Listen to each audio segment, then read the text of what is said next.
Agora a gente vai falar da aceleração no movimento circular uniforme, partindo do que a gente obteve antes, que foi a expressão para velocidade no movimento circular. Por que eu estou dizendo que a velocidade no movimento circular? Tá? Porque como a gente, na dedução dela, a gente não precisou supor velocidade angular constante, a gente só precisou supor raio constante, tá? Então a gente tem que essa expressão é válida para qualquer movimento circular, seja ele uniforme ou não. Tá legal? E o fato de a velocidade ser tangente à circunferência no sentido horário ou anti-horário está expresso algebricamente nessa expressão ou visualmente nessa figura, da qual a gente tira também que, fazendo a taxa de variação dos dois lados dessa equação, que relaciona o arco de circunferência ao ângulo percorrido, a gente tem, eu estou fazendo aqui a derivada, vocês podem pensar como dividir por um intervalo de tempo também, tá? Caso prefiram. Bom, como o raio é constante, ele não afeta em nada, é um fator multiplicativo que permanece ali, a gente tem essa relação aqui, que nada mais é do que velocidade linear, que é a taxa com que o arco de circunferência é percorrido, é igual ao produto do raio pela velocidade angular. Certo? Seja a velocidade angular positiva ou negativa, a gente tem aqui a componente da velocidade conversor angular. Tudo bem? Bom, agora eu quero explorar um pouquinho mais o que acontece com a velocidade quando a gente tem um deslocamento angular pequenininho. O que acontece com o vetor posição? Ele dá um pequeno giro, como é o que a gente espera, certo? Aqui a gente tem um novo vetor posição que eu estou chamando de R', tudo bem? Partindo desse ponto aqui, a gente tem um novo vetor velocidade, que eu vou chamar de V', e ele está aqui tangente à trajetória, e tem que ter o mesmo tamanho do V original.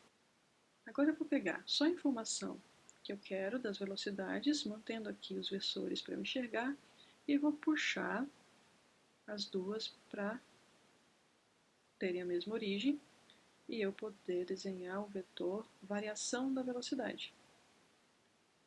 Vou desenhar em verde esse vetor e cá está. Esse vetor aqui é o vetor ΔV.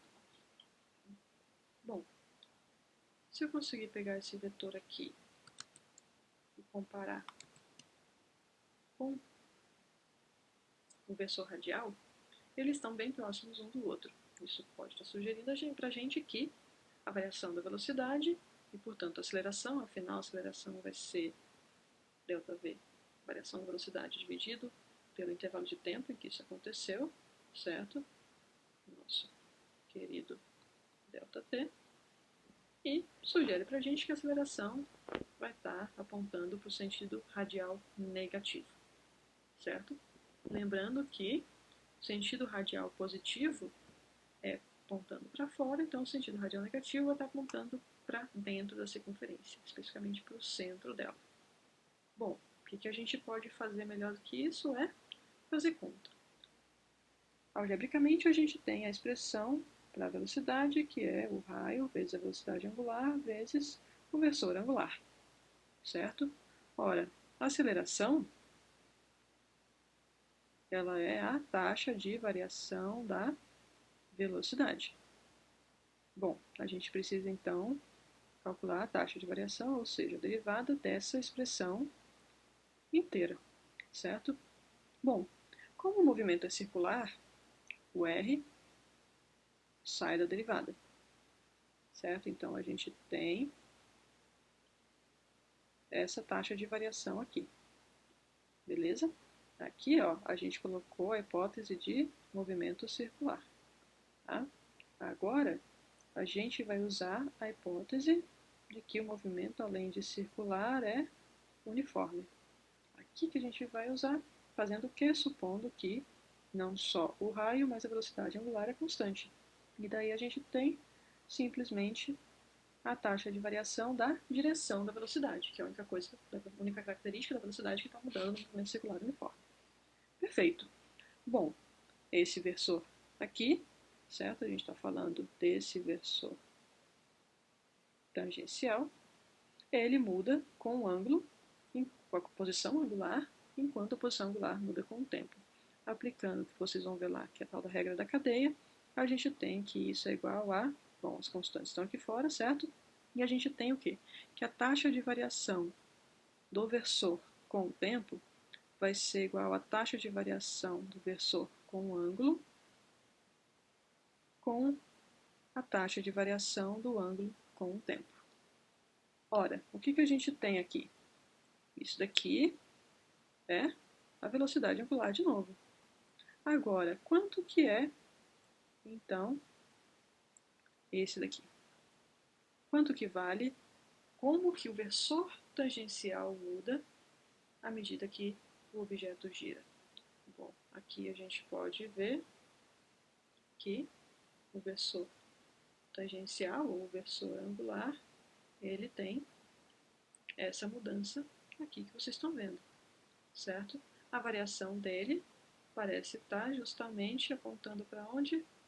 Radial para dentro, certo? De fato, para quem viu o videozinho lá extra, isso daqui é exatamente o vetor oposto ao versor radial. Então, a gente tem que a aceleração do movimento circular uniforme vai ser radial para dentro igual a R vezes ômega ao quadrado. Aqui a gente tem a nossa expressão para aceleração do movimento circular uniforme. E o que significa a aceleração ser radial para dentro? Ela está apontando na direção radial, só que para o centro da circunferência. Por isso que ela tem o nome de aceleração centrípeta, porque ela está apontando sempre para o centro da circunferência. E isso está mostrado aqui no sentido radial negativo, que é o sentido para o centro da circunferência. Qual é o módulo da aceleração? Vai ser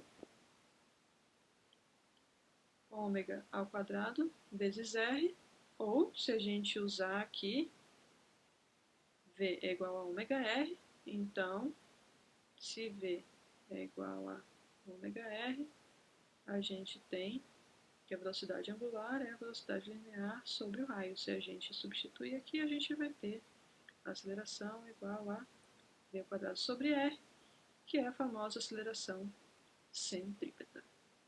Beleza? Isso é, por fim, nossas conclusões sobre a aceleração.